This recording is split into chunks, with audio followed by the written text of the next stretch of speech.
Alex, you bring up something interesting. I want to ask you this because you mentioned Georgia's just a good team. And I agree with you. I picked them to win the national championship for the season. I think that's why, for me, it wasn't very hard to grasp that because I'm like, well, I picked them to go all the way. So I obviously picked them to beat South Carolina.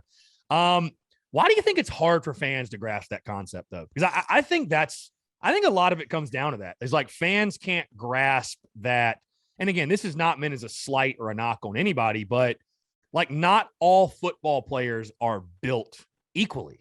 You know, I mean, stars isn't everything, right? As Brad Lawing was very quick to point out to me a few weeks ago, stars doesn't mean everything, right? A lot of the system is silly and rigged and it's political and all that, but they don't mean everything, but they kind of do on the flip side. Like you got to have the Jimmies and Joes. If you don't want to call it stars, you got to have NFL caliber football players to beat a team like Georgia at their house at night.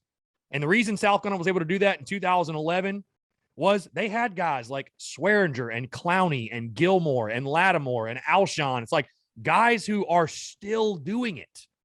That's the difference. It's interesting for me that, again, I'm not trying to be the Debbie Downer guy here, and it's totally fine. South Carolina will get there. Shane Beamer will build that. He will get there.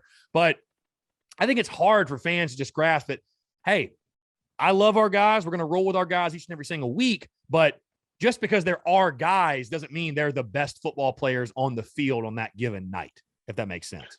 Well, yeah, 100%. I would tell you this too on like the 5-star rivals 24/7 ESPN analysis. Like those rankings don't measure like how good of a football player you are. Those rankings measure how athletic you are. Right. How fast are you? How big are you? Because they're literally basing it up. They're literally basing it off 40 times and measurables. And I mean, it's not, correct. How productive a player you are.